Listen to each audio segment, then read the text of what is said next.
নদীর পাড়ে একটি লাশ পড়ে আছে, আর এখানে অনেক সাংবাদিকরা এসে নিউজ করছে। সকালবেলা ঘুম থেকে উঠেই আকাশ এই নিউজটা দেখতে পারলো। আকাশ নিউজটা দেখার পরে কোনো কথা বলতে পারছে না, তার মুখ দিয়ে কোনো কথাই বের হচ্ছিল না, কারণ যার লাশ পাওয়া গেছে সে আকাশের আপন ছোট ভাই। আকাশ তাড়াতাড়ি করে গাড়ি নিয়ে সেই নদীর পাড়ে চলে আসলো।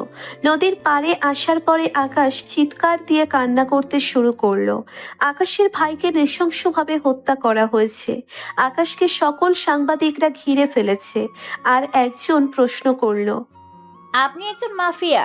আপনাকে দেশসহ অনেক মানুষ আপনাকে চেনে, জানে। আপনার আপন ছোট ভাইকে কে বা কারা হত্যা করেছে? এটার পেছনে কার হাত রয়েছে? দেখুন, আপনার সঙ্গে এসব বিষয় নিয়ে আমি এখন কথা বলতে চাই না। আমাকে আমার বিষয়টা দেখতে দিন। আপনার এভাবে রিয়েক্ট করবেন না। এই সিয়াম, লাশটাকে নিয়ে চল। এই কথা বলার পরেই আকাশের লোকজন লাশটাকে নিয়ে যেতে শুরু করলো। তখনই ওসি সাহেব গাড়ি থেকে তাড়াহুড়ো করে নেমে আকাশের কাছে আসলো। আকাশের কাছে আসার পরে তখন ওসি সাহেব আকাশকে বলতে লাগলো, এভাবে আপনি আইনের অনুমতি ছাড়া লাশকে এভাবে নিয়ে যেতে পারেন না। আমরা লাশকে পোস্টমর্টম করে রিপোর্ট তৈরি করব, তারপরে কোর্টের অনুমতি পেলে আপনি নিয়ে যেতে পারবেন। দেখুন, আমার আপন ছোট ভাই মারা গিয়েছে। আমি এখন এই বিষয় নিয়ে আপনাদের সঙ্গে কোনো কথা বলতে চাই না। আমাকে আমার মতো থাকতে দিন। দেখুন, আইন সবার জন্যই সমান। আপনি চাইলে আর নিজের হাতে তুলে নিয়ে যেতে পারেন না। এভাবে কোনো ব্যক্তি লাশটাকে নিয়ে যেতে পারে না। এসবের দায়িত্ব শুধুমাত্র আমাদের। আমার ভাইকে যারা মেরেছে তাদের ব্যাপারে আমার কোনো অভিযোগ নেই। এবার হয়েছে, আমি কখনোই মামলা করতে আসব না। আমি আমার ভাইকে দাফন করতে চাই, খুবই তাড়াতাড়ি। এই কথা বলার পরে আকাশ গাড়িতে উঠে পড়ল। আকাশ গাড়িতে উঠে পড়ার পরে এদিকে অ্যাম্বুলেন্সে করে আকাশের ছোট ভাই নাফিসের লাশটাকে নিয়ে যেতে লাগলো। বাড়িতে লাশটাকে নিয়ে আসার পরে সকল কার্যক্রম শেষ করে নাফিসকে দাফন করা হলো। আকাশ কবরের সামনে গিয়ে কান্না করতে শুরু করলো, আর সে সময় শিয়াম পেছন থেকে বলতে শুরু করলো, ভাই, এবার উঠুন। কবরের সামনে এভাবে কান্না করাটা মানায় না। নাফিসের আত্মা কষ্ট পাবে। উঠুন ভাই, সন্ধ্যা হয়ে গেছে, বাসায় যাওয়া লাগবে। আকাশের লোকজন সকলেই আকাশকে নিয়ে গেল বাসায়। আকাশ বাসায় এসে চুপচাপ ঘুমিয়ে পড়ল। এই পৃথিবীতে আপন বলতে নাফিস ছাড়া আর কেউই ছিল না তার। মা, বাবা এবং পুরো পরিবার একটা দুর্ঘটনায় মারা গেছে। সে দুর্ঘটনাটা অনেক লম্বা একটা কাহিনী। আকাশ বাসায় আসার পরে হাঁটতে হাঁটতে পুরো বাসাটা ঘুরে দেখতে লাগলো। সকল জায়গায় নাফিসের ছবি লাগানো। ছেলেটা একটু চঞ্চল প্রকৃতির ছিল, আকাশের থেকে সম্পূর্ণই আলাদা। ভার্সিটিতে পড়াশোনা করত। এসব লাইনে কখনোই যেত না নাফিস। তার ভাইকে একজন ভালো মানুষ হিসেবেই করে তুলতে চেয়েছিল, কিন্তু সেটা যে আর তার পূরণ হলো না। হঠাৎ করে আকাশের মোবাইলটা বেজে উঠল। আকাশ কলটা রিসিভ করলো। কলটা রিসিভ করার পরে ওপাশ থেকে কেউ একজন আকাশকে বলতে লাগলো, কিরে, কেমন লাগছে এখন? তুই মনে করেছিস তুই একাই বাংলাদেশের রাজত্ব করবি, আর কেউ রাজত্ব করতে পারবে না, আর কেউ সাহস পাবে না বাংলাদেশে প্রবেশ করার? দেখতে পারলে আমরা কি করতে পারি? এর চেয়ে বেশি সামনে আগাবি না। যদি সামনে আগাতে চেষ্টা করিস তাহলে একটা একটা করে লাশ পাবি। তোরা শেষ পর্যন্ত আমার ছোট ভাইটাকে মেরে ফেললি। আমার ছোট ভাই তোদের কাছে কি অন্যায় করেছিল? হ্যাঁ, তোদের সঙ্গে যত ঝামেলা ছিল সকল কিছু আমার সাথে। তোরা কেন আমার ভাইটাকে মারতে গেলি? শুধুমাত্র এই চেয়ারের জন্য? হ্যাঁ, আর এই ক্ষমতার জন্য এসব করলি তোরা? হ্যাঁ, এভাবে এক এক করে তোকে নিঃস্ব করে দিয়ে একেবারে তোকেও মেরে ফেলবো, কারণ তুই বেঁচে থাকলে আমরা কখনোই বাংলাদেশে প্রবেশ করতে পারবো না। তোদের সঙ্গে এখনো আমি ঠিক মতো কথা বলছি, এটাই তোদের অনেক বেশি ভাগ্য। না হলে তোদেরকে আমি কি করতাম সেটা আমি নিজেও জানি না। তবে যেটা করছিস, অনেক অনেক খারাপ কাজ করেছিস। আমার ভাই তো আর কখনো ফিরে আসবে না। স্মৃতিটুকু নিয়ে বেঁচে থাকতে হবে আমার। নিজের কাছের একটা মানুষ মারা গেলে কেমন লাগে এটা এখন বুঝতে পারছিস? তুই যখন আমার লোকগুলোকে ইচ্ছে মতো পিটাতি তখন আমার ঠিক এমনটাই লাগতো। অনেক দিন ধরেই তোর ভাই আমার টার্গেট ছিল, অবশেষে শেষ করে দিলাম। এখন প্রশাসন তোকে পেছন থেকে গুতাবে, আর আস্তে আস্তে আমি তোর সবকিছু কেড়ে নেব। আকাশ কল কেটে দিল। কল কেটে দেওয়ার পরে আকাশ চিৎকার দিয়ে কান্না করতে শুরু করলো। সে কোনোভাবেই তার নিজের কষ্টটাকে চাপা রাখতে পারছে না। তখনই ড্রিঙ্কস করতে শুরু করলো। ড্রিঙ্কস করতে করতে সে অবস্থায় আকাশ ঘুমিয়ে গেল। পরদিন সকালবেলা আকাশের ঘুম ভাঙলো। ঘুম ভাঙার পরে দেখতে পারলো শিয়াম এবং আরও তার কাছের কয়েকজন সোফায় বসে আছে। সে সোফায় ড্রিঙ্কস করতে করতে সোফার মধ্যেই ঘুমিয়ে গিয়েছিল। আকাশ ওদের সামনে বসে আছে। তখন শিয়াম বলতে লাগলো, ভাই, এভাবে আপনি নিজেকে শেষ করে দেবেন? এটা তো আমরা মেনে নিতে পারছি না। আপনি আমাদেরকে কোনো কিছু বলছেন না কেন? এভাবে নিজেকে কি শেষ করে দেবেন? প্রতিশোধ নিতে হবে না? আমাদের ছোট ভাইকে যে মেরেছে তাকে আমরা নিজের হাতে শাস্তি দিব। এখনো সময় হয়নি। সময় হলে সেটা আমি নিজেই বলবো। এখন যদি কোনো কিছু করতে চাস তাহলে মানুষের ওপর অ্যাটাক করতে পারে। সাধারণ মানুষ অনেক বিপদের সম্মুখীন হয়ে যাবে। আকাশ চোখ বন্ধ করে এই কথা বলল। কথা বলা শেষ করে সে সরাসরি ওয়াশরুমে চলে আসলো। এদিকে শিয়াম এবং বাকি লোকজনগুলো শুধু রাগে ফুসফুস করছে, কারণ তাদের একমাত্র ছোট ভাইকে ওরা মেরে ফেলেছে। শিয়াম ভাবতেই পারছে না এত রাগী একটা মানুষ কি করে এত শান্ত হয়ে গেল, কারণ আকাশের মতো রাগী মানুষ এই বাংলাদেশে হয়তো একটাও খুঁজে পাওয়া যাবে না। এরকম গম্ভীর টাইপের একজন মানুষ এতটা শান্ত হয়ে গেল, এখন তাদেরকেই শান্ত করে রাখছে। তাহলে কি আকাশের মনে অন্য কোনো প্ল্যান ঘোরাফেরা করছে? আকাশের জায়গায় অন্য কেউ হলে তো এখনই অ্যাটাক করতে যেত, কিন্তু আকাশ এসবের কোনো প্রতিক্রিয়া করছে না। আকাশ কিছুক্ষণ পরে ওয়াশরুম থেকে বের হয়ে রান্নাঘরে এসে রুটি আর জ্যাম খেতে শুরু করলো। তখন স্বাভাবিকভাবে শিয়ামকে বলতে লাগলো, কিরে, তোরা এত সকাল সকাল আমার বাসায় কেন এসেছিস? মনে হয় কোনো কিছু খেয়ে আসিসনি? মুখটা শুকনাও লাগছে। যা, রান্নাঘরে রুটি আর জ্যাম রাখা আছে, খেয়ে আয়। ভাই, ভাবি কল দিয়েছিল আপনাকে অনেকবার, কিন্তু আপনি তো ঘুমিয়ে গিয়েছিলেন। তারপরে না পেয়ে আমাকে কল দিয়ে জিজ্ঞেস করছিল। ভাবি আপনার সঙ্গে দেখা করতে চাচ্ছি। ঠিক আছে, তোদের এটা নিয়ে চিন্তা করতে হবে না। আমি নিজেই নীলার সঙ্গে কথা বলে নিচ্ছি। যা তোরা এখন, আর বিকেলবেলা আমি গোডাউনে আসব। শিয়াম, জুবাইর আরো কয়েকজন সবাই মিলে আকাশের বাসা থেকে চলে গেল। শিয়াম জুবাইর খুব ভালো করে বুঝতে পারলো আকাশের মনে অন্য কিছু চিন্তা ভাবনা করছে। খুব বড়সড় একটা প্ল্যান বানিয়েছে আকাশ, কারণ আকাশ সহজে ড্রিঙ্কস করে না। আকাশ খাবার খেয়ে সরাসরি বাইকে করে বেরিয়ে পড়ল, আর পার্কে আসার পরে সে নীলার নাম্বারে কল দিল। নীলা আকাশের নাম্বার থেকে কল আসার পরে তাড়াতাড়ি করে ফোনটা রিসিভ করলো। ফোনটা রিসিভ করার পরে আকাশ এপাশ থেকে বলতে লাগলো, আমি এখন পার্কে আছি, তুমি তাড়াতাড়ি করে পার্কে চলে আসো। 10 মিনিটের মধ্যে আসবে, দেরি করবে না। আমি সত্যি এতক্ষণ তোমার কলের অপেক্ষায় ছিলাম। আমি অনেকবার কল দিয়েছি, তোমার ফোন বন্ধ ছিল কেন? আমি এখনই আসছি। এই বলে নীলা কল কেটে দিল। নীলা হলো একজন সাংবাদিক, সে একজন ক্রাইম রিপোর্টার। আকাশের সঙ্গে তার পরিচয় ভার্সিটি লাইফ থেকে। আকাশ এ পথে আসার অনেক কিছু সাপোর্ট করে এসেছে এই নীলা। নীলা কিছুক্ষণের মধ্যেই আকাশের কাছে চলে আসলো। আকাশকে নীলা দেখতে পারলো বেঞ্চের মধ্যে চুপচাপ বসে আছে।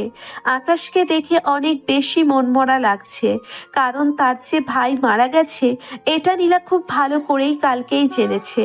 নীলা এসে চুপচাপ আকাশের পাশে বসে পড়ল, আর তখন নীলা জিজ্ঞাসা করলো, এভাবে কি মন খারাপ করে থাকলে চলবে? দেখো, নিজেকে কষ্ট দিলে আর মন খারাপ করে থাকলে তো আর নাফিসের হত্যার বিচার পাবে না, তাই না? তোমার এখন নতুন প্ল্যান কি? সত্যি বলতে আমার এখন কোনো প্ল্যান নেই। আমি কোনোভাবে মেনে নিতে পারছি না যে নাফিস আর এই দুনিয়াতে নেই। আমি ভাবতে পারছি না। আমার মনে হচ্ছে সব কিছু স্বপ্ন, আর স্বপ্নটা ভেঙে গেলেই আমি সব কিছু আবার ফিরে পাবো। নাফিসকে ফিরে পাবো আমি। নাফিস যখন আমাকে বলবে, ভাইয়া ভার্সিটিতে যাচ্ছি, টাকা লাগবে, আবার বলবে, ভাইয়া তোমার বাইকের চাবিটা দাও। দেখো আকাশ, এভাবে ভেঙে পড়লে তো আর হবে না। আমি তোমার মনের অবস্থাটা বুঝতে পারছি। তোমাকে তো আমি আজকে ধরে চিনি না, দীর্ঘ 4 বছর ধরে তোমার সঙ্গে আমার পরিচয়। তোমার ব্যাপারে সবকিছু আমি জানি। আমাকে কোনো কিছু বোঝাতে হবে না। কিন্তু এভাবে চুপ করে বসে থাকলে তো আর সামনে আগানো যাবে না, তাই না? ওরা আমাকে মেরে ফেলতো, আমার কোনো সমস্যা ছিল না। আমার ছোট ভাই তো এসবের মধ্যে নেই, আন্ডারওয়ার্ল্ডে থাকেনিও। যেন মানুষের সেবা করতে পারে আমি সেরকম বানাতে চেয়েছিলাম ওকে। আমার মা বাবা ছোট ভাই সবাইকে মেরে ফেলল, আমি এতিম হয়ে গেলাম। ভেবেছিলাম ছোট ভাইকে নিয়ে আর তোমাকে নিয়ে সারাটা জীবন কাটিয়ে দেব, কিন্তু আবারও যে সেই রক্তারক্তি করতে হবে। মা বাবাকে গাড়ি চাপা দিয়ে মেরে ফেলেছে। মেনে নিয়েছিলাম, ভেবেছিলাম আমি যদি কোনো কিছু করতে চাই তাহলে আরও সমস্যা তৈরি হবে। আমি যদি নিজেকে সহ্য করে থেমে থাকি তাহলে ওরা হয়তো আর কোনো কিছু করবে না। তোমার ভুলটা হয়েছিল, তুমি সবকিছু ছেড়ে দিয়ে তুমি মানুষের কাছে গিয়ে মানুষের উপকার করা শুরু করে দিয়েছো। এখন মানুষ তোমাকে এমপি হিসেবে চাইছে। সামনে তোমার এমপি নির্বাচন। তুমি এই রাজনৈতিক পথে এসে অনেক বেশি ভুল করে ফেলেছো। আকাশ, আমি তোমাকে কয়েকবার বলেছিলাম, কিন্তু তুমি আমাকে বলেছিলে মানুষের উপকার করতে হলে এটা ছাড়া আর কোনো পথ নেই।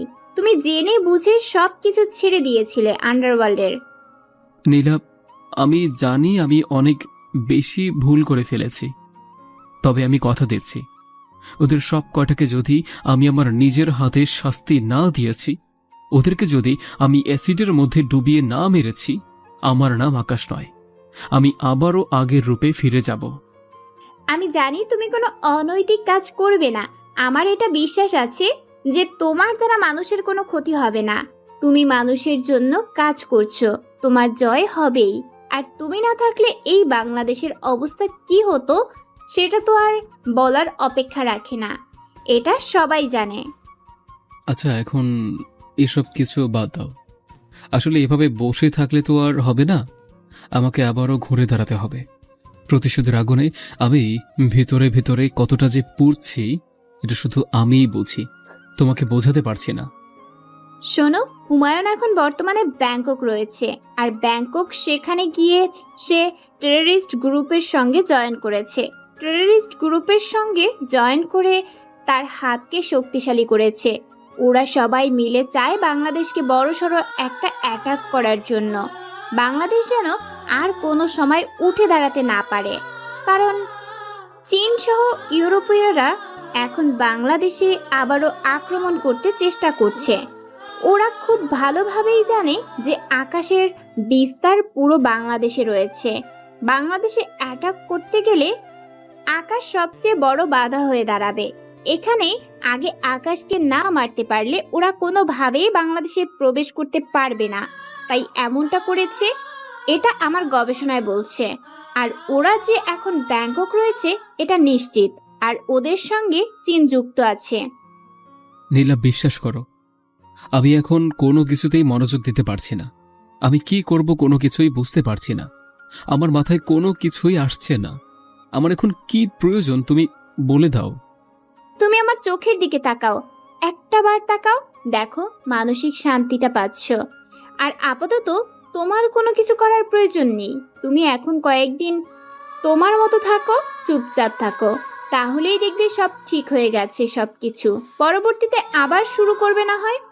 আকাশ নীলার কথায় কিছুটা ভরসা পায়। নীলা আকাশকে অনেকভাবে বোঝাতে লাগলো, সান্ত্বনা দিতে লাগলো।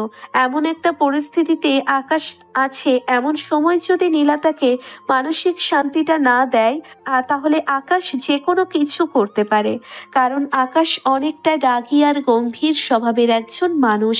দেখতে দেখতে পার হয়ে গেল 1 মাস সময়। আকাশ এখন আগের মতোই সুস্থ স্বাভাবিক রয়েছে। এই একটা মাসে নীলা একটুর জন্য আকাশকে অন্যদিকে মন ফেরাতে দেয়নি। সবসময় শুধু তাকে ব্যস্ত রেখেছে, তার সঙ্গে কথা বলার জন্য। আকাশের কারণে খুব কাটাতে উঠে গেছে সবকিছু। আকাশ আগের রূপে ফিরে আসলো। আকাশ একদিন বিকেলবেলা গোডাউনে আসলো, আর গোডাউনে আসার পরে শিয়াম একটা ল্যাপটপ নিয়ে এসে আকাশকে দিল। আকাশকে দেওয়ার পরে আকাশ ল্যাপটপ দেখতে পারলো। কি বলছিস তুই? এখন আবার বাংলাদেশের মধ্যে বিভিন্ন জায়গায় বোম ব্লাস্ট করানো হবে? কিন্তু এটা তো কখনোই করানো যাবে না। 26শে মার্চ স্বাধীনতা দিবস, এখানে প্রায় অনেক স্কুল কলেজে অনুষ্ঠান হবে। ভাই, সেজন্যই ওরা এই দিনটা সিলেক্ট করেছে। ওরা খুব ভালো করেই জানে 26শে মার্চ প্রতিটি স্কুলে কলেজে বড় করে অনুষ্ঠান করা হয়। তাই ঢাকায় যে কয়টা স্কুল কলেজ আছে সকল লিস্টে আপনার কাছে দিয়েছে। আর এদের মধ্যে মাত্র 5টা জায়গায় অনেক বড় করে অনুষ্ঠান হবে, সেখানে এমপি মন্ত্রীরাও থাকবে। শোন, এই 5টা জায়গা খুবই গুরুত্বপূর্ণ। এখানে যেহেতু অনেক কিছু হতে পারে, আর এখানে প্রায় মানুষ হবে অনেক, যেটা হিসেবের বাইরে। তাই এখানে আমাদের কঠোর ব্যবস্থা গ্রহণ করতে হবে, ঠিক আছে? আমি কমিশনারের সঙ্গে আলোচনা করে আসতেছি, তোরা সব কিছুর ব্যবস্থা কর। আর জুবায়ের, তুই আমার সঙ্গে আয়। সিয়াম, তুই এদিকটা দেখ। এই কথা বলে আকাশ গাড়িতে উঠে পড়ল।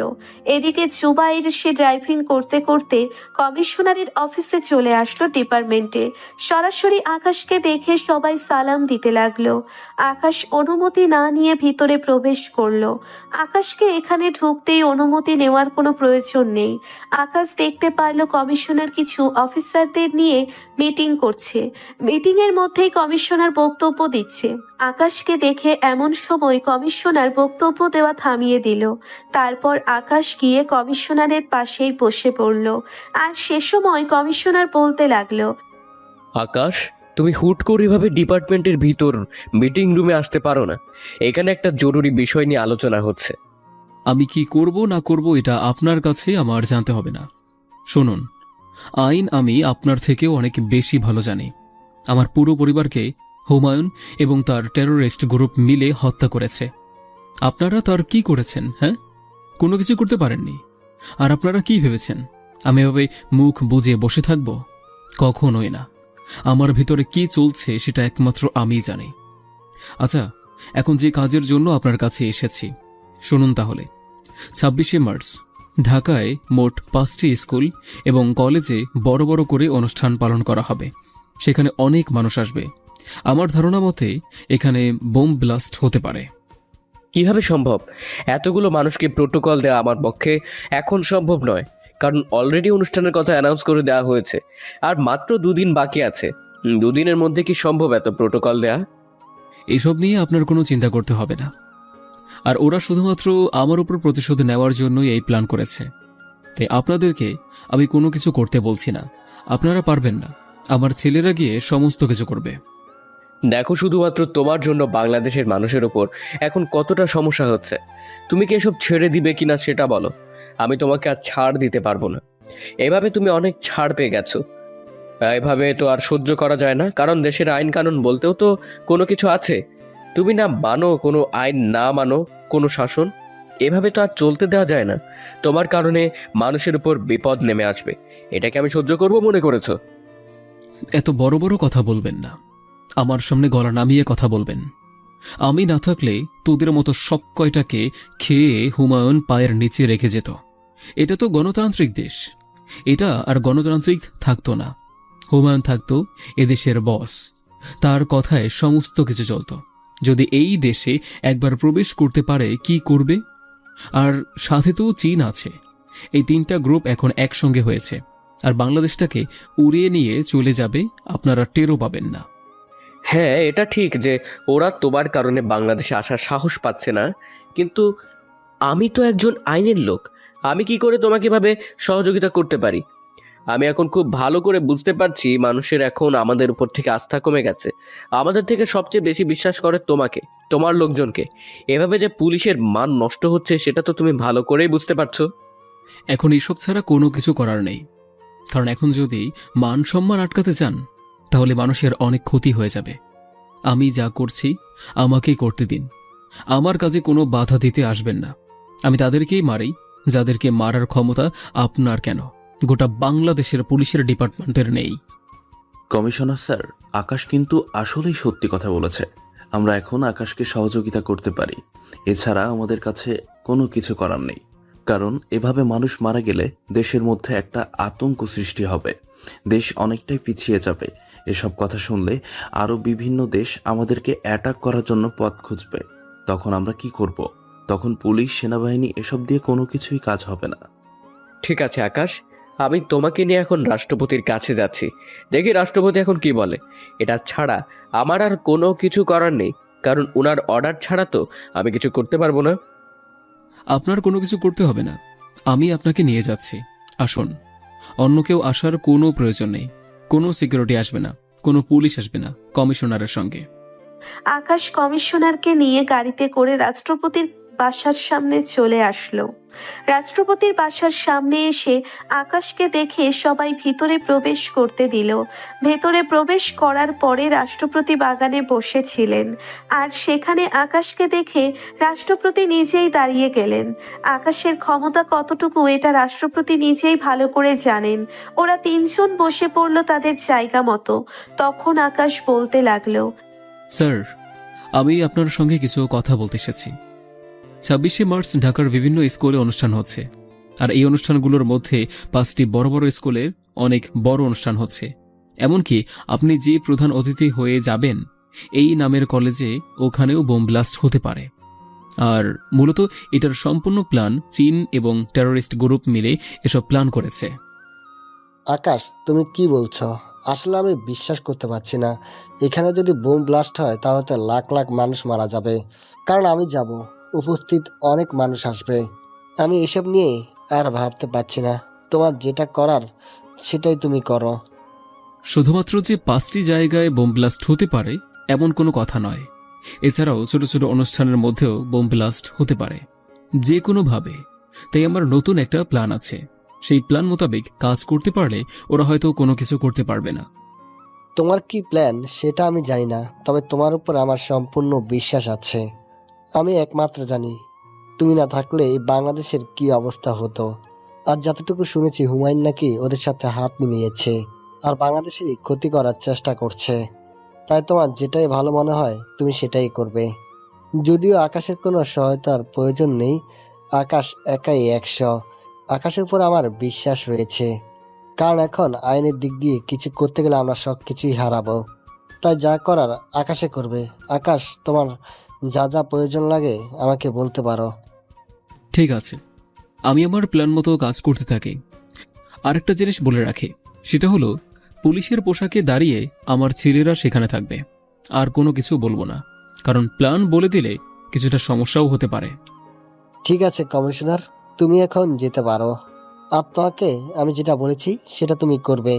বিদ্যুৎক্ষণ কোনো কিছু করবে না, আর যা করবে আকাশকে জিজ্ঞেস করে করবে।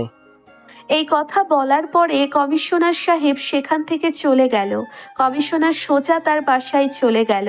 বাসায় চলে যাওয়ার পরে তার রুমের দরজা বন্ধ করে একটা নাম্বারে কল দিল, আর ফোনটা রিসিভ করলো হুমায়ুন। হুমায়ুন তখন বলতে লাগলো, কি ব্যাপার, হঠাৎ করে এভাবে কল দিয়েছেন কেন? আর কি খবর তাড়াতাড়ি বলুন, আমি কিন্তু এতটা রিস্ক নিতে চাচ্ছি না। আকাশ এখন নতুন কি প্ল্যান করেছে?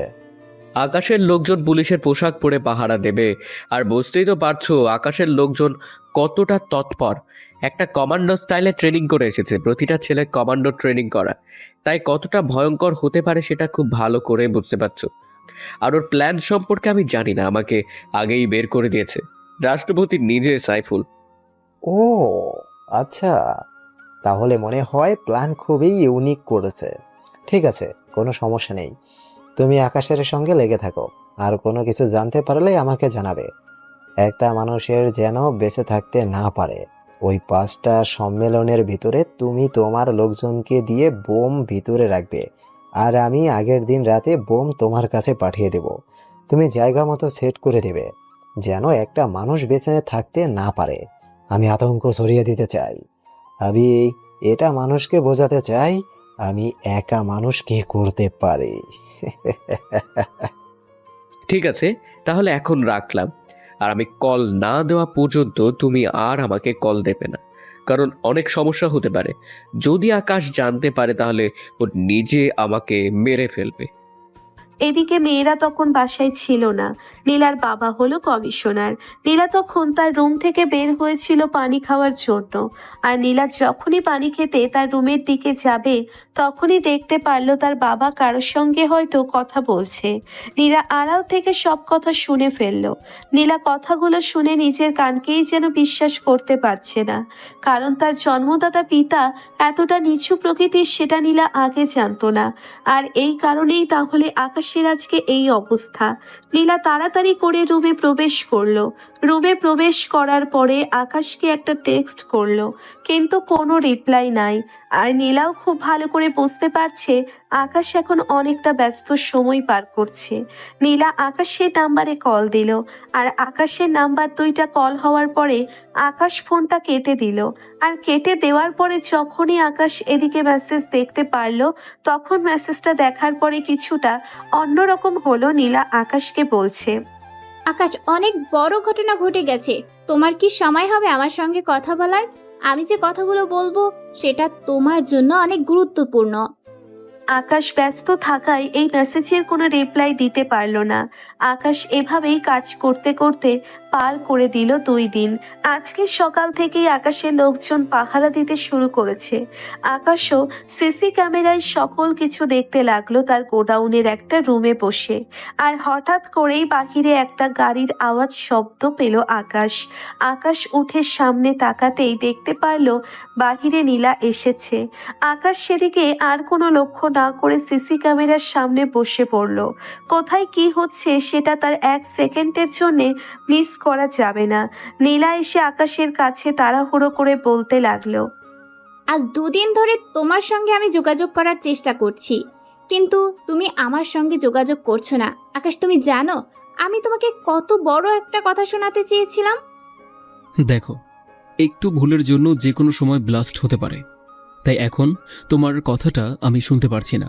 তুমি আমার সঙ্গে সিসি ক্যামেরায় মনোযোগ দাও। আমি 2 দিন নাওয়া খাওয়া ছেড়ে এসব কাজ করছি, প্ল্যান মোতাবেক সকল কিছু সাজিয়েছি। যদি তোমার নিজের মানুষই তোমার সঙ্গে বেইমানি করে, তাহলে এত কষ্ট করে তোমার কি লাভ হলো বলো? আমি এই 2 দিন তোমার সঙ্গে দেখা করার চেষ্টা করেছি, কিন্তু আমি বাসা থেকে বের হতে পারিনি আমার বাবার জন্য। আমি এখনো বিশ্বাস করতে পারছি না উনি আমার বাবা নয়। উনি যদি আমার বাবা থাকতো তাহলে এরকম বলতো না। আকাশ, আমার বাবাকে কোনো না কোনোভাবে কিডন্যাপ করা হয়েছে, আর যে এখন আমার পাশে আছে সেটা হলো নকল। আমার বাবার মুখোশ পরে আছে। আমি সকল প্রমাণ পেয়েছি আজকে সকালে। এই যে দেখো, আমি লুকিয়ে ভিডিও করেছি। আকাশ তখন নীলার কথা শুনে নীলার কাছ থেকে তার মোবাইলটা নিয়ে ভিডিওটা দেখলো। ভিডিওটার মাঝে দেখা যাচ্ছে একজন লোক নীলার বাবার মুখোশ পরে নিল, যাকে দেখতে পুরো ওই আসল কমিশনারের মতোই দেখা যাচ্ছে, কোনো পার্থক্য নেই। আকাশ এটা দেখার পরে মাথায় হাত দিয়ে বসে পড়ল। কিছুক্ষণ পরেই হঠাৎ করেই সিসি ক্যামেরার মধ্যে তাকে দেখতে পারল একটি কলেজে বোম ব্লাস্ট হয়েছে। ভাগ্য ভালো ছিল রাষ্ট্রপতি এখনো সেখানে পৌঁছয়নি। বোম ব্লাস্টের মাঝে মানুষজন ছোটাছুটি করছে, যে যেদিকে পারছে পালিয়ে যাচ্ছে, কিন্তু শেষ রক্ষা হলো না। একের পর এক সেখানেই মাঠের মধ্যে বোম ব্লাস্ট হচ্ছে, আর প্রায় 1000 খানেক লোক সেখানে স্পট ডেড। আকাশ এগুলো দেখে নিজের চোখকেও বিশ্বাস করতে পারছিল না। আর তখনই শিয়াম তার মোবাইলে কল দিল। শিয়াম কল দিয়ে আকাশকে বলতে লাগলো, ভাই, অলরেডি সর্বনাশ হয়ে গেছে। অলরেডি 1000 মানুষ স্পট ডেড। আপনি তো সিসি ক্যামেরা নিশ্চয়ই দেখতে পেরেছেন। ভাই, আমি নিজেই ডান হাতে নিয়ে পালিয়েছি। আমি যতগুলো মানুষকে সেভ করতে পেরেছি মাত্র 4-5 জন হবে, 4-5টা শিশু। ভাই, যে যেদিকে পড়েছে আতঙ্কে পালিয়ে যাচ্ছে। ভাই, অনেক শিশু মারা গেছে। ভাই, আমি আর কোনো কিছু বলতে পারছি না। আকাশ তখন কোনো কিছু না বলে কল কেটে দিল। আকাশ কল কেটে দেওয়ার পরে নীলার দিকে তাকায়। নীলা তখন আকাশকে বলতে লাগলো, দেখো, এটা একটা রিমোট কন্ট্রোলের মধ্যে মনে হয় কাজ করছে। রিমোট কন্ট্রোল অন্য কারো কাছে নয়, আমার নকল বাবা কমিশনারের কাছেই আছে। এখন এটাকে খুঁজে বের করতে হবে। খুঁজে বের করে ওর কাছ থেকে রিমোট নিতে হবে। রিমোট নিয়ে সকল কিছু বন্ধ করতে হবে। যে ক্ষতি হয়ে গেছে সেটা তো আর নিয়ে বসে থাকলে চলবে না। আর যেন ক্ষতি না হয় সেটাই এখন ব্যবস্থা করতে হবে। তাড়াতাড়ি চলো, আমি তোমার সঙ্গে যাচ্ছি। আকাশ নীলাকে নিয়ে গাড়িতে করে রওনা দিল। কমিশনার তার দায়িত্ব পালন করছে অন্য একটা স্কুলের সামনে। আকাশ তাড়াতাড়ি করে কমিশনারের কাছে আসলো। কমিশনারের কাছে আসার পরে দেখতে পারলো কমিশনার মোবাইলে কারোর সঙ্গে যেন কথা বলছে তারা। আকাশ তাড়াতাড়ি করে কমিশনারের কাছে এসে কমিশনারের হাত থেকে মোবাইলটা নিয়ে তার পকেটে রেখে দিল। তারপর সবার সামনে একটা থাপ্পড় মারলো। থাপ্পড় মারার পরে তখন কমিশনার নাটক করে বলতে লাগলো, ভাই আপনি এভাবে আমাকে মারছেন কেন? আমি তো কোনো কিছু করিনি, আপনি শুধু শুধু আমাকে কেন মারছেন? আমি তো এখন ডিউটি করছি আর ওদিকের খবরটা বেশি ভালো নয়। এত সুন্দর করে তুই অভিনয় করতে পারিস? তোর অভিনয় দেখে তো আমি তোর নিজেই ফ্যান হয়ে গেলাম, কারণ তোর মতো অভিনয় অন্য কেউ করতে পারে না, বুঝতে পেরেছিস? আপনি কি বলছেন? আমি কোনো কিছুই বুঝতে পারছি না। আমি কিসের অভিনয় করছি আর কিসের ফ্যান হয়ে গেছেন? আপনি আমাকে সবকিছু খুলে বলুন। এখন তো তোকে সবকিছু আমার খুলে বলতে হবে, এটাই স্বাভাবিক। জুবাইর, তাড়াতাড়ি করে এটাকে গাড়িতে তোল। এটাকে এখানে কোনো কিছু করা যাবে না। নীলা, তুমিও গাড়িতে ওঠো। এই কথা বলার পরে আকাশ যথারীতি সবাইকে নিয়ে গাড়িতে তুলে ফেলল। জুবাইর ধাক্কা দিতে দিতে ওই কমিশনারকে গাড়িতে তুলল। তারপর গাড়িটা সোজা গোডাউনের মধ্যে চলে আসলো। গোডাউনের মধ্যে আসার পরে কমিশনারকে ধাক্কা দিতে দিতে একটা রুমের মধ্যে নিয়ে আসলো। এখানে সবাই এসেছে, নীলা এসে চেয়ারের মধ্যে বসে আছে। আকাশ চেয়ার নিয়ে ওই নকল কমিশনারের সামনে বসে পড়ল। তারপর আকাশ জিজ্ঞাসা করলো, তুই এত বড় অভিনয় করতে জানিস সেটা সত্যিই আমি জানতাম না। কারণ হচ্ছে তুই নীলার নকল বাবা, আর নীলার আসল বাবাকে তুই কোথায় রেখেছিস সত্যি করে বল। আর না হলে কিন্তু তোর কি অবস্থা করব সেটা কিন্তু আর এখন বলতে পারছি না। ওদের সবাইকে বের করে দিয়ে তোকে আমি ঝুলিয়ে পিটাবো কিন্তু। ভাই আমাকে মাফ করে দিন, আমি এসব কোনো কিছুই করিনি, প্লিজ আমাকে ছেড়ে দিন। তুই আমার বাবাকে কি করেছিস সত্যি করে বল, না হলে কিন্তু তোকে আমি কি করব নিজেও বুঝতে পারছি না। আমার বাবা কোথায় আছে বল। দেখ, এভাবে কিন্তু চুপ করে থাকবি না, আমাকে একদম রাগাবি না। তাই আমি ভালোই ভালোই বলে দিচ্ছি, সব কিছু বলে দে, না হলে কিন্তু তোর অবস্থা খারাপ হয়ে যাবে। আসলে আমাকে হুমায়ুন ছদ্মবেশে ওর কাছে পাঠিয়েছিল। হুমায়ুন খুব ভালো করেই জানে যে নীলার সঙ্গে তোর সম্পর্ক আছে, এ কারণে নীলার বাবাকে কিডন্যাপ করে নেয়। আর নীলার বাবার জায়গায় আমাকে পাঠিয়েছে, আমাকে অভিনয় চালিয়ে যেতে বলেছে। আমি অভিনয় করতে করতে সমস্ত তথ্যগুলো নিয়ে হুমায়ুনের কাছে দিতাম। তোর সমস্ত তথ্য আমি হুমায়ুনকে দিতাম সবসময়, এমনকি কাল রাতে যে প্লেনের মধ্যে আমি ছিলাম এগুলো জানার জন্য। তারপর আমি ওকে সবকিছু বলে দিয়েছি, আর সে আমাকে প্রতি মাসে টাকা দেয়। সব কিছু বুঝতে পারলাম। তা তোর কি মনের মাঝে একটু ভয় কাজ করেনি যে আমি যদি একবার জানতে পারি তাহলে আমি তোর কি অবস্থা করব? হ্যাঁ, আমার ব্যাপারে তো নতুন করে কোনো কিছু বলে দিতে হবে না তোকে। আমার ব্যাপারে তো সবকিছু তুই ভালো করেই জানিস। তোর কি মনের মধ্যে একটু ভয় কাজ করেনি? আসলে ভাই আমি লোভে পড়ে গিয়েছিলাম, লোভে পড়ে আমি এসব কাজ করে ফেলেছি, আমাকে মাফ করে দেবেন। আমি আর কখনোই এমন করব না। আমি আসলে অনেক টাকার লোভে পড়ে এসব কাজ করে ফেলেছি, আর ও আমাকে মাস শেষে মোটা অঙ্কের টাকা দিত। তুই এক আকাশ পরিমাণ অন্যায় করে ফেলেছিস, যেটা হলো ক্ষমার অযোগ্য। নীলা, তুমি এখান থেকে বের হয়ে যাও। জুবাইর, নীলাকে নিয়ে এখান থেকে যা। এই কথা বলার পরে জুবাইর নীলাকে নিয়ে সেই রুম থেকে বের হয়ে গেল। তারা রুম থেকে বের হয়ে যাওয়ার পরে রুমের দরজাটা ব্লক করে দিয়ে নকল কমিশনারের সামনে আসলো। সামনে আসার পরে কোনো কথা না বলে ফিঙ্গার কাটিং দিয়ে তার আঙ্গুল কেটে ফেললো। আর ওই নকল কমিশনারের আঙ্গুল কেটে ফেলার পরেও চিৎকার দিতে লাগলো। আর বাহিরে থেকে জুবাইর এবং নীলা ওর চিৎকারের শব্দ শুনছে। আকাশ তার পকেট থেকে রিমোট বের করলো। রিমোট বের করার পরে সকল জায়গার বোমগুলো ডিঅ্যাক্টিভ করলো এবং শিয়ামকে কল দিয়ে বলল বোম ডিসপোজাল ইউনিটকে আরও তাড়াতাড়ি কাজ করার জন্য, বোমগুলো যেন খুঁজে বের করতে পারে। ওদিকে আকাশের কথায় শিয়াম তাড়াতাড়ি করে খবর দেয়, আর কিছুক্ষণের মধ্যেই বোম ডিসপোজাল ইউনিট চলে আসে অনুষ্ঠানের মধ্যে। সেখানে তাদের কাজ শুরু করা যায়, কারণ কাজটা যে আকাশ দিয়েছে। আকাশের কথাটা অমান্য করলে যে কি হবে সেটা খুব ভালো করেই জানে।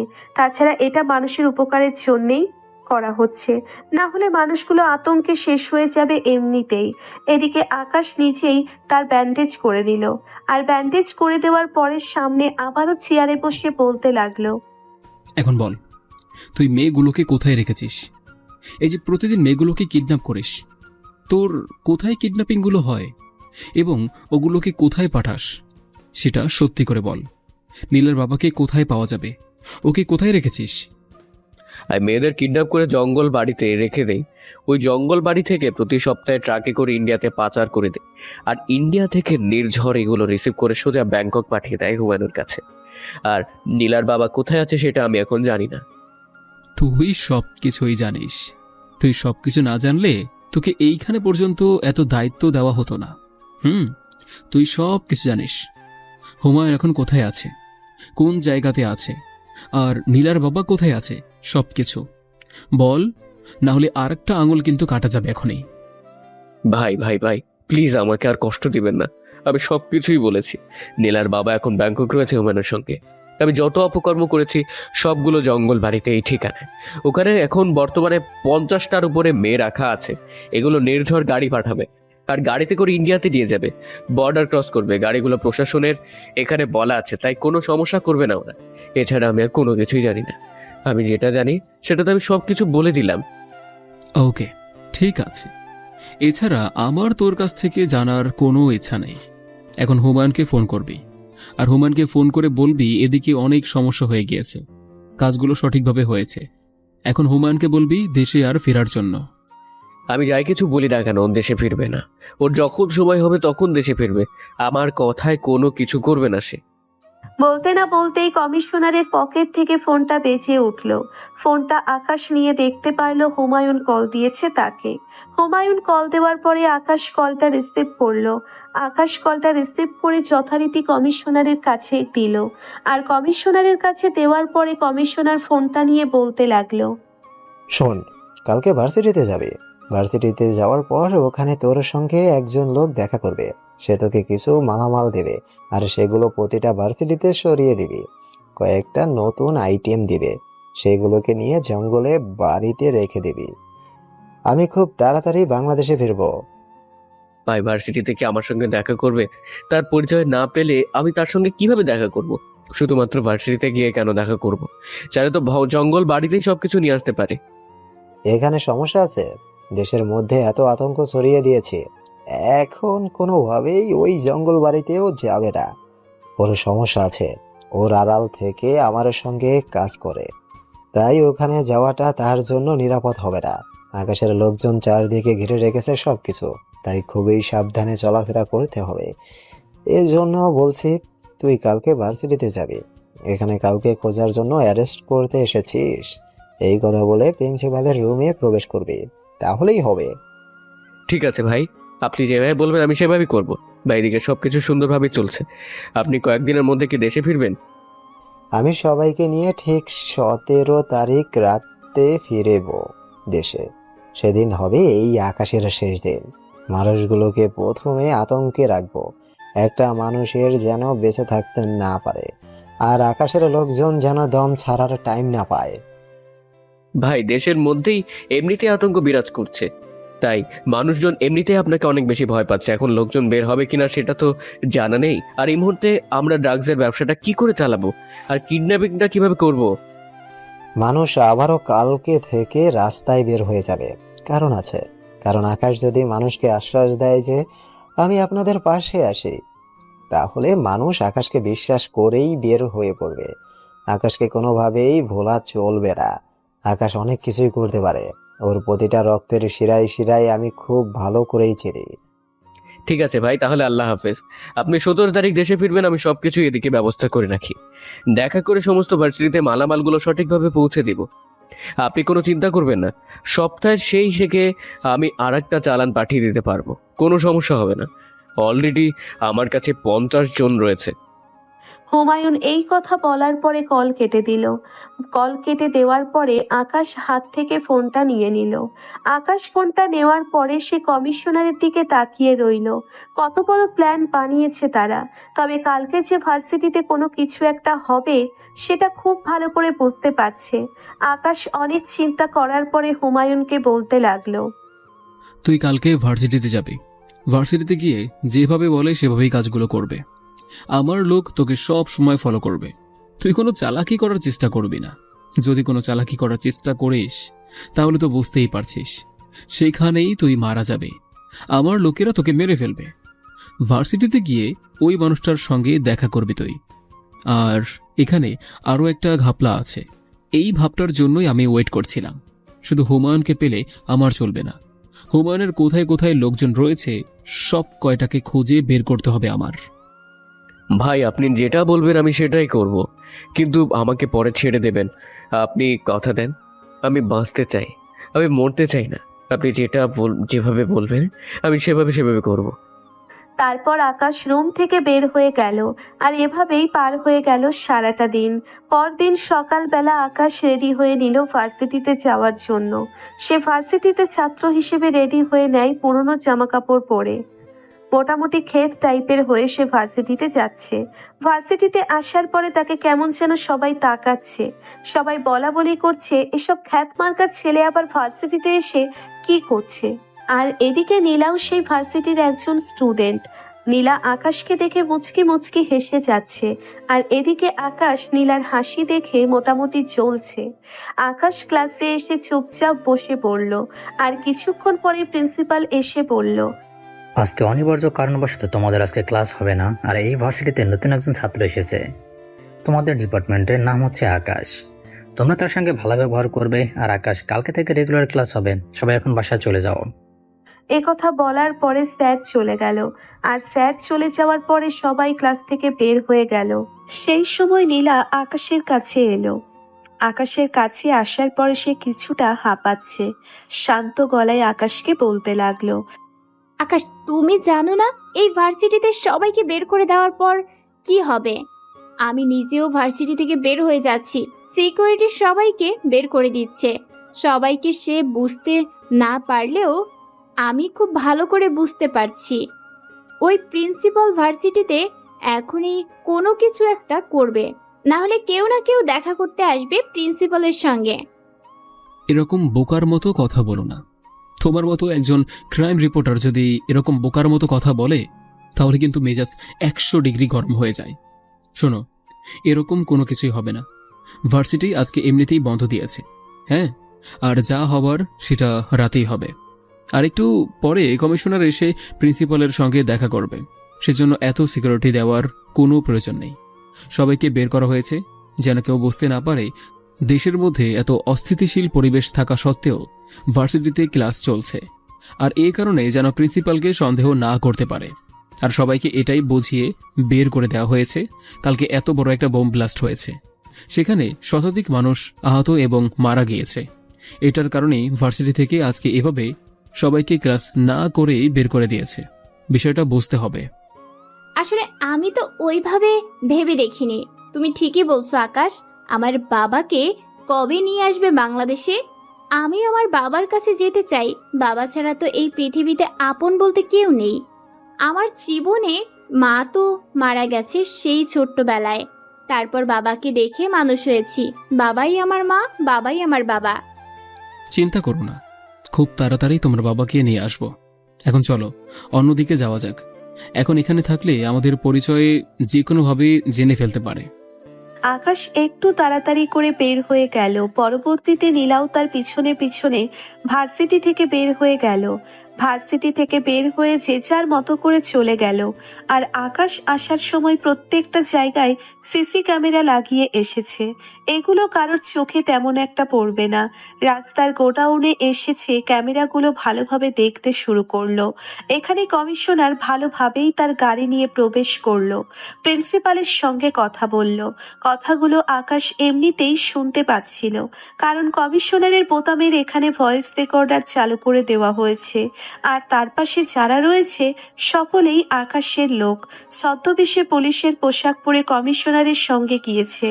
তখন প্রিন্সিপাল বলতে লাগলো, আপনি এত ভালো মানুষ হয়ে আপনি যে এই পথে চলে এসেছেন সত্যি ভাবাই যাচ্ছে না। হুমায়ুন ভাই আমাকে বলছে সবকিছু আপনাকে দিয়ে দেওয়ার জন্য। আচ্ছা, এখন আমরা কাজের পথে আসি। আমার কাছে মোট 5 জন আইটেম আছে। এগুলো আমি রাত্রেবেলা আপনার কাছে পাঠাবো বা আপনি এসে নিয়ে যাবেন। আমি যদি আগে থেকে কোনো কিছু করতে না চাই তাহলে অনেক সমস্যা হবে। আমার পরিচয় সবাই জেনে ফেলবে। আর আজকে এই আতঙ্কের কারণে আমি ভার্সিটি থেকে সবাইকে বের করে দিয়েছি। ভার্সিটিতে যদি আমি ক্লাস চালু করে রাখতাম তাহলে অনেকেই আমাকে সন্দেহ করতো, কারণ সকল ভার্সিটি বন্ধ হয়ে গেছে। শুধুমাত্র আমারটার মধ্যে ক্লাস চলবে, এটা সবার চোখে পড়েই যাবে। তার জন্যই বন্ধ করছি। 2-3 দিন এভাবে চললে সবকিছু স্বাভাবিক হলে তারপর আবার ভার্সিটি চালু করব। আর তখন ড্রাগসের ব্যবসাটা ভার্সিটিতে ছড়িয়ে যেতে পারবো। ঠিক আছে, তাহলে আমি রাতের বেলায় লোকজনকে আপনার কাছে পাঠিয়ে দেব। আপনি তো হোস্টেলে খুব ভালোই এনজয় করছেন। ঠিক আছে, এনজয় করতে থাকেন। 17 তারিখ ভাই দেশে ফিরবে। দেশে ফেরার পরে একটা আতঙ্ক ছড়িয়ে দিতে হবে। ভাইরা দেশ। এ কথা বলার পরেই কমিশনার সেখান থেকে চলে আসলো। কমিশনার সোজা আকাশের গোডাউনে আসলো। আকাশের গোডাউনে আসার পরে আকাশের লোকজন আবারও কমিশনারকে চেয়ারের সঙ্গে বেঁধে রাখলো। এদিকে রাতের বেলা আকাশ শিয়াম এবং জুবাইরকে নিয়ে রেডি হয়ে নিল। রেডি হওয়ার সময় জুবাইর বলতে লাগলো, ভাই দেখেছেন হুমায়ুন কত বড় একজন খেলোয়াড়। সে কত কত জায়গায় তার লোকজনকে সেট করে রেখেছে। প্রতিটা ভার্সিটি কলেজে ছেলেমেয়েদেরকে খারাপ বানাচ্ছে। মেয়েগুলো কিডন্যাপ করে বাইরে থেকে নিয়ে এসে হস্টেলের মধ্যে রাখে। হস্টেলের মধ্যে যারা থাকে তাদের তো অবস্থা খারাপ হয়। এটা তো আর বলার অপেক্ষা রাখে না। মানুষের কত প্রকার ক্ষতি করেছে এই হুমায়ুন, সেটা আমি আসলেই চোখ বন্ধ করলে ভাবতে থাকি। অনেক সময় ভাবি, মানুষ এতটা খারাপ কি করে হতে পারে, এতটা নিচে নামতে পারে শুধুমাত্র ক্ষমতা পাওয়ার জন্য। এই ক্ষমতা মানুষকে অনেক কিছু দেয়, আবার অনেক কিছু কেড়েও নেয়। ভাই একটা কথা বলতাম, আপনি যদি রাগ না করেন। ভাই এসব তো আমরা করছি মানুষের উপকারের জন্য, কিন্তু আপনি আপনার নিজের জন্য কখন কি করবেন? নীলা ভাবিকে তো অনেকদিন ধরেই বলছেন বিয়ে করব বিয়ে করব। আগে বিয়েটা সেরে ফেলেন, দেখবেন আপনার জীবনটা অন্যরকম হয়ে গেছে। নীলা ভাবি আপনার পাশে থাকলে আরও আপনি সাপোর্ট পাবেন অনেক বেশি। তোর কি এসব কথা ছাড়া আর কোনো কথা নেই? এখন আমার বিয়ে করার সময় হয়েছে? হ্যাঁ, তুই কি পাগলের মতো কথা বলছিস? বিয়ে শাদী এখন করার সময় নেই, বুঝতে পেরেছিস? যখন সময় হবে তখন আমি নিজেই করব। নীলা তো তার নিজের মুখ থেকে বলে না, তোদেরকে দিয়ে বলাচ্ছে, তাই না? আসলেই ভাই আপনি একদম ঠিকই বলেছেন। নীলা ভাবি তো আপনাকে বলার কোনো সাহস পায় না, কিন্তু আমাদেরকে দিয়েই তো বলাবে। আর আমরা তো তার ছোট ভাইয়ের মতো, আমাদেরকে বলবে না তো কাকে বলবেন? আপনার সামনে গেলেই তো ভয়ে কাঁপাকাঁপি শুরু করে দেয়। আকাশ জুবাইরের মুখে এরকম কথা শুনে আর কোনো কিছু বলল না, হেসে দিল। আর আকাশ গাড়িতে করে সেই ভার্সিটিতে চলে আসলো। ভার্সিটিতে আসার পরে যথারীতি ভার্সিটির ভিতর এসে গাড়িটা রেখে ভিতরে গেল। আকাশ ছদ্মবেশ ধারণ করে এসেছে। তার ভিতরে যাওয়ার পরে হোস্টেলের দিকে দেখতে পারল সেখানে আলো জ্বলছে। প্রিন্সিপালের লোকজন আকাশকে জিজ্ঞাসা করলো আর আকাশ উত্তর দিল, আমাকে কমিশনার পাঠিয়েছে মালামাল এবং আইটেমগুলো নিয়ে যাওয়ার জন্য, তাই গাড়ি নিয়ে এসেছি। প্রিন্সিপাল এখন কোথায় আছে? সোজা গিয়ে দোতলায় চলে যাও, আর দোতলায় গিয়ে 302 নাম্বার রুমে আছে। উনি তোমার জন্য ওয়েট করছে, তাড়াতাড়ি যাও। আকাশ সোজা হেঁটে যেতে লাগলো। শিয়াম গাড়ির কাছে দাঁড়িয়ে আছে। শিয়াম যখনই দেখতে পারলো প্রিন্সিপালের লোকজন সেখান থেকে সরে গেল, সেই সময় শিয়াম ওই হোস্টেলের ওখানে বোম ব্লাস্ট করার জন্য বোম রেখে দিল। এই হোস্টেল ভার্সিটি থেকে একটু দূরে, তাই এই হোস্টেলটাকে যদি উড়িয়ে দেওয়া হয় তাহলে কোনো সমস্যা হবে না, ভার্সিটির কোনো প্রকার কোনো ক্ষতি হবে না। এটা জেনেই আকাশ এই সিদ্ধান্ত নিয়েছে। শিয়াম তার কাজটা কমপ্লিট করে এসে আবারও এসে গাড়ির কাছে অপেক্ষা করতে থাকে। আর এদিকে আকাশ 302 নাম্বার রুমে এসে দেখতে পারল প্রিন্সিপাল 3জন মেয়েকে নিয়ে ফুর্তি করছে, ড্রিঙ্কস করছে, নোংরামি করছে। আর সেই সময় আকাশকে দেখে বলতে লাগলো, ও তুই তাহলে কমিশনারের হয়ে কাজ করিস? সেজন্যই তো বলছিল যে ভার্সিটিতে নতুন একজন ছেলে আসবে আমার পরিচিত। কিরে, তোর কোনো কিছু একটা লাগবে নাকি? এখানে অনেক আইটেম আছে, একটাকে নিয়ে রুমের ভিতরে গিয়ে এনজয় করে আয়, কোনো সমস্যা নেই। না, আমার এসব আবার কোনো প্রয়োজন নেই। তবে আপনি যে কি পরিমাণে বোকা সেটা এখন বুঝতে পারলাম, কারণ আপনি একজন প্রিন্সিপাল হয়ে এসব কাজ করছেন, অথচ কেউ বুঝতেই পারছে না আপনি যে তলে তলে এসব কাজ করে বেড়াচ্ছেন। হ্যাঁ, এটা আমি খুব ভালো করে জানি। আমি যেসব করছি সবের কোনো কিছু কেউই জানে না। মানুষজন জানলে তো আমার অবস্থা খারাপ করে দেবে। আমি প্রিন্সিপাল হয়ে যে সুযোগটা পেয়েছি, সকল ভার্সিটিতে ড্রাগসের ব্যবসা করছি, মেয়েদেরকে নিয়ে ব্যবসা করছি, এটার মধ্যে অনেক টাকা পয়সা আছে। আর যেখানে টাকা সেখানেই আমি। আর তার জন্যই তো আমাকে দিয়ে সব কাজ করাচ্ছে, নাহলে তো আমাকে দিয়ে হুমায়ুনের কোনো প্রয়োজন নেই, তাই না? শিক্ষককে দিয়ে আবার সিন্ডিকেট গড়ে তুলেছি। আপনি ওই শিক্ষকগুলোর লিস্ট দিতে পারবেন? আমি তাদের সঙ্গে দেখা করে ওখান থেকেও ড্রাগসের সাপ্লাই নিতে পারবো। আর সমস্যা নেই, আমি তো আপনাদেরই লোক, বিশ্বাস করতে পারেন। লিস্টগুলো দিলে তো আপনার আর কোনো অসুবিধা হবে না নিশ্চয়ই? ঠিক আছে, আমি তোকে লিস্ট দিয়ে দিছি, এই নে পেন ড্রাইভ। এই পেন ড্রাইভের মধ্যে সকল তথ্য পেয়ে যাবি। আর শোন, আমাদের সঙ্গে বেইমানি করলে কি হতে পারে সেটা তুই খুব ভালো করে বুঝতে পারছিস। আমি ছাড়বো না, এমনকি হুমায়ুনও তোকে ছাড়বে না। তাই যা করবি বিশ্বাসের সাথে করবি। আরে না, আপনি আমাকে বিশ্বাস করতে পারেন। আমি আপনার বিশ্বাস কখনোই ভাঙব না, আপনাকে কথা দিলাম। আর আমি এগুলোকে নিয়ে যাচ্ছি, আপনি থাকেন, আপনি এনজয় করেন। আকাশ সকল মেয়েগুলোকে এখান থেকে বের করে ফেললো। মেয়েগুলোকে বের করার পরে ওদেরকে ভালো মতো করে গাড়িতে উঠতে বলল।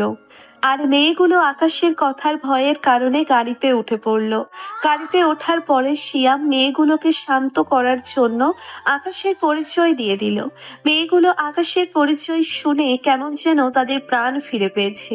মেয়েগুলো ভয়ে কাঁপাকাঁপি করছিল, মনে করছিল তাদেরকে পাচার করে দেওয়া হবে। আর তাদের সঙ্গে কি ঘটবে মেয়েগুলো খুব ভালো করেই বুঝতে পারছিল। যখনই শিয়াম আকাশের পরিচয় দিল তখনই মেয়েগুলো অনেক খুশি হলো। ওরা এটা ভেবে খুশি হলো ওরা আবারও তাদের জায়গায় ফিরে যেতে পারবে, ওদের মা বাবার কাছে ফিরে যেতে পারবে। আর এদিকে আকাশের সামনে দাঁড়িয়ে তখন পিস্তল তাক করে বলতে লাগলো, আচ্ছা, তোর কি মনে হয় আমি কমিশনার হয়ে কাজ করি?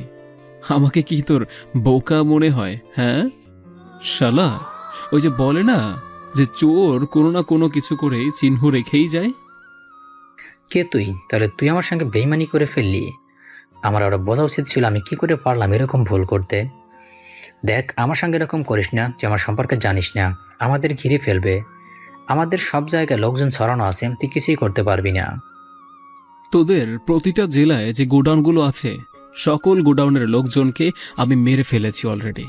সবার অস্তিত্ব বলতে এখন আর কোনো কিছুই নেই, সবাই এখন পরপারে। আর গোডাউনগুলো জ্বালিয়ে দিয়েছি। এমনকি আর কয়েক মিনিট পর এটাকেও উড়িয়ে দেব আমি সেই আকাশ চৌধুরী। এই বলে আমি আমার নকল দাড়ি গোফ খুলে ফেললাম। তো কি অনেক কিছু ছিল যে তোদেরকে একসঙ্গে পুড়িয়ে মারব। আমার আজকে এই ইচ্ছাটা পূরণ হবে। মনে নেই যে বোম ব্লাস্টের সময় কত কত মানুষ মারা গিয়েছে নির্বাচনে? তখন তোরা খুব আনন্দ পেয়েছিলে, তাই না? এখন নিজেরা মরবি, দেখবি কেমন লাগবে বোম ব্লাস্ট করে মারা গেলে। আকাশ ভাই, তুই আমাকে ক্ষমা করে দেন। আমি আমার নিজের ভুল বুঝতে পেরেছি। আমি আর কখনোই হুমায়ুনের সঙ্গে কাজ করব না। আমি লোভে পড়ে হুমায়ুনের সঙ্গে কাজ করেছি, সব অপকর্ম করেছি। প্লিজ আমাকে ক্ষমা করে দে। তোদের মতো লোকের জন্য শিক্ষকদের নাম খারাপ হয়। তুই তো নষ্ট হয়েছিস, আরও কয়েকজনকে নিয়ে নষ্ট হয়েছিস। তোর সঙ্গে যারা যারা আছে সবাইকে এক এক করে আমি মারব, কারণ তোদের মতো কুলাঙ্গার সন্তান এই বাংলাদেশে বেঁচে থাকার কোনো অধিকার নেই। তোরা ছাত্রদেরকে সৎ পথে থাকার জন্য বলবি, আর সেখানে তোরাই কিনা ওদেরকে উল্টো পথে চালানোর চেষ্টা করছিস। তোদেরকে তো এর চেয়েও নিকৃষ্টভাবে মারা উচিত। আমার কাছে যদি এমন থাকতো তাহলে তোদেরকে কয়েকটা কুকুর এনে তোদের শরীরের চামড়াগুলো ছিঁড়ে ছিঁড়ে খাওয়াতাম। আকাশ, আমি তোর পায়ে ধরে ক্ষমা চাচ্ছি। আমি আর কখন এসব কাজ করব না। আমাকে ক্ষমা করে দে ভাই। আমি আবারও বলছি, আমি লোভে পড়ে সব কাজ করে ফেলেছি। আমি জানি আমি অনেক মেয়ের সর্বনাশ করেছি। আমাকে ক্ষমা করে দে। তোকে ক্ষমা করলে যে মানুষজন আমাকে ভুল বুঝবে। আর তোরা এত এত অন্যায় করেছিস যে তো ক্ষমা করার কোনো প্রশ্নই আসে না। পুড়ে মরে গেলেই দেশটা কিছুটা হলেও রক্ষা পাবে তোদের হাত থেকে। আকাশ সেই রুমের দরজা বন্ধ করে তাড়াতাড়ি করে চলে আসলো গাড়ির কাছে। গাড়ির কাছে আসার পরে আকাশ যখন তার মোবাইলের মধ্যে কয়েকটা বাটন ট্যাপ করলো তখনই বোম ব্লাস্ট হলো। আর আকাশ এবং শিয়াম ওরা দুজনে গাড়িতে করে ওদেরকে নিয়ে চলে আসে গোডাউনে। গোডাউনে আসার পরে মেয়েগুলোকে তাদের পরিবারের কাছে ফেরত দিতে থাকে। আর ওদিকে জুবাইর জঙ্গল থেকে ওই মেয়েগুলোকে উদ্ধার করে তাদের পরিবারের কাছে ফেরত দিয়েছে। আর এটা নিয়ে নিউজ হচ্ছে। আকাশ নিউজ দেখতে দেখতে কফি খাচ্ছিল, আর সেই সময় সাংবাদিক বলছে টিভিতে, একদিন আগেও যে মানুষগুলো আতঙ্কে বাসা থেকে বের হতে পারছিল না, কিন্তু আকাশের কর্মকাণ্ড দেখে মানুষগুলো এখন আবারও স্বাভাবিকভাবে চলাফেরা শুরু করে দিয়েছে। বোম ব্লাস্টে যে মানুষগুলো আহত হয়েছে সমস্ত চিকিৎসার খরচ আকাশ নিজে বহন করছে। আর যারা মারা গেছে তাদের পুরো পরিবারের দায়িত্ব নিয়েছে এই আকাশ চৌধুরী। মানুষজন এখন আকাশ চৌধুরীর নামে বাহবা দিতে শুরু করেছে। গরিবের বন্ধু যদি কেউ থেকে থাকে তাহলে সেটা হলো আকাশ চৌধুরী। যে মেয়েগুলো কিডন্যাপ হয়েছিল আজ সেই মেয়েগুলোকে আকাশ চৌধুরী উদ্ধার করে তাদের পরিবারের কাছে ফেরত দিয়েছে সহি সালামতে। ওদের পরিবারগুলো যেন তাদের নিজেদের প্রাণ ফিরে পেয়েছে শুধুমাত্র এই আকাশের জন্য। মানুষ যেন এখন আকাশকে নিয়ে অন্যভাবে চিন্তা করছে। পরবর্তী খবরের জন্য আমাদের চ্যানেলের সঙ্গেই থাকুন। ধন্যবাদ। এদিকে কমিশনারকেও মেরে ফেলা হয়েছে অনেক নৃশংসভাবে। আর কমিশনারকে মেরে ফেলে নদীতে ফেলে রেখেছে আকাশের লোকজন। আর দেশের মধ্যে এখন মোটামুটি শান্তি বিরাজ করছে। 17 তারিখ সকল লোকজন নিয়ে হুমায়ুন দেশে প্রবেশ করলো। প্রবেশ করার সাথে সাথে সে এসব খবর শুনতে পারে। সে এসব খবর শোনার জন্য একদমই প্রস্তুত ছিল না। আকাশ ভুলে গিয়েছিল 17 তারিখের কথা। আকাশ বিকেলবেলা ঘুমিয়েছিল তার বাসার মধ্যে। আর হঠাৎ করেই তার মোবাইলটা বেজে উঠল। আকাশ ভেবেছিল নীলা কল দিয়েছে, কারণ নীলাকে দুপুর বেলায় বলে দিয়েছিল বিকাল বেলা যেন কল দিয়ে জাগিয়ে দেয়। আকাশ ঘুম চোখে কলটা রিসিভ করলো। দেখতে পারলো নীলার নাম্বার থেকে কল এসেছে। আর নীলা তখন ওপাশ থেকে কান্না করতে করতে আকাশকে বলতে লাগলো, আকাশ তুমি কোথায় আছো? ওরা আমাকে তুলে নিয়ে এসেছে, আমাকে বাঁচাও। ওরা আমাকে টর্চার করছে। সিয়ামকেও ধরে নিয়ে এসেছে। সিয়ামকে ওরা অমানবিক অত্যাচার করছে। কিরে, কেমন লাগছে এখন? অনেক তো ক্ষতি করেছিস আবার। এবার তো আমি তোর ক্ষতি করব। আমি জানি নীলা তোর কলিজা, আর এই কলিজার মধ্যেই আমি হাত দিয়েছি। এত প্রোটেক্টেড করেও রাখতে পারলি না তাকে। মেয়েটা একা একা বাসায় থাকতে তো অনেক সহজেই তাকে তুলে আনতে পেরেছি। হয়তো ভেবেছিস আমি আসবো না ভয়ে ব্যাংক পড়ে থাকবো। আসার সময় নীলার বাবাকেও নিয়ে এসেছি, তাই 3 জন এখন আমার হাতে বন্দি। যদি ভালো চাস তো চলে আয়। দেখ হুমায়ুন, তোর সঙ্গে আমার সব সমস্যা। তুই আমার কারণে ওদেরকে কোনো শাস্তি দিবি না। ওদের কোনো দোষ নেই। আর সিয়ামের গায়ে একটা ফুলের টোকাও দেবে না। তুই পারলে বেঁধে না রেখে হাত পা গুলো ছেড়ে দে। দেখতে পারবি সিয়াম তোদেরকে কিভাবে মারে। কিন্তু ওইটা তো করবি না। কেন শুধু শুধু নিজে নিজে এইসব কাজ করতে যাব? আগে তুই আয়, তোর সঙ্গে কথা বলি। আর তোর সঙ্গে আমার হিসাব নিকাশ শেষ না হওয়া পর্যন্ত ওদেরকে কি করে ছেড়ে দেই। যদি 20 মিনিটের মধ্যে না আসিস তাহলে তো ওদেরকে আর দেখতে পারবি না। ওদের তো লাশ করে তোর কাছে পাঠিয়ে দেওয়া হবে। আমি এখনই আসছি। আর এসে তোর সঙ্গে আমি হিসাব করব চিরতরে।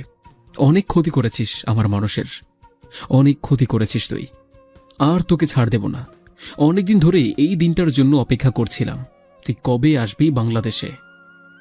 একথা বলার পরেই আকাশ কল কেটে দিল। আকাশ কল কেটে দেওয়ার পরে জুবাইরের কাছে কল দিল। আর জুবাইরকে কল দেওয়ার পরে সবাইকে একসাথে রেডি হতে বলল।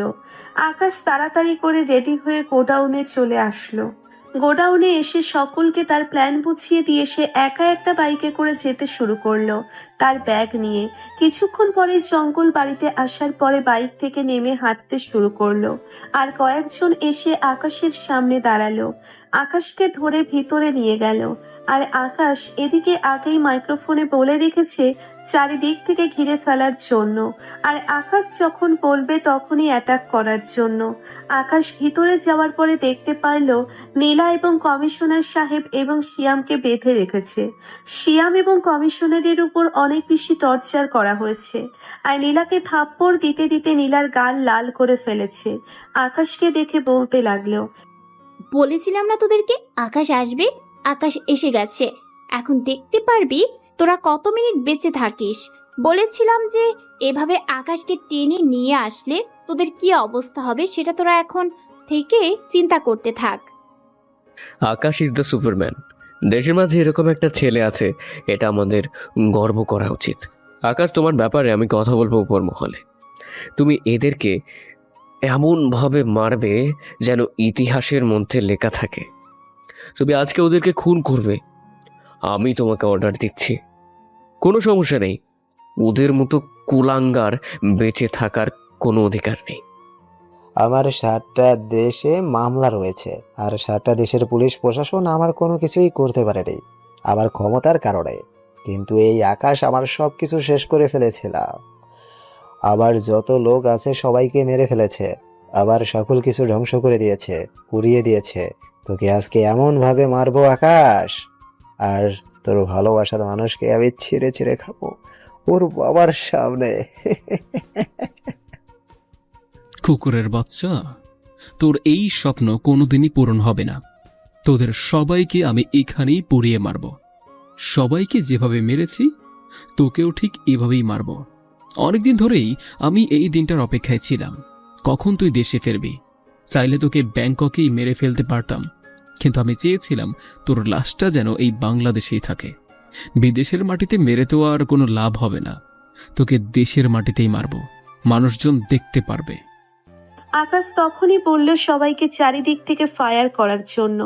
আকাশের কথায় সকলেই ফায়ার করতে শুরু করলো, আর আকাশ তাড়াতাড়ি করে শিয়ামের হাতের বাঁধন খুলে দেয়, আর শিয়াম গিয়ে কমিশনারের হাতের বাঁধন খুলে দেয়।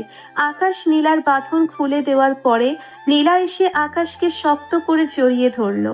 তারপর আকাশ ওদেরকে গুলি করতে করতে শুরু করলো। নীলাকে একটা মেশিন গান দিল, আর নীলা ওদেরকে গুলি করতে থাকে।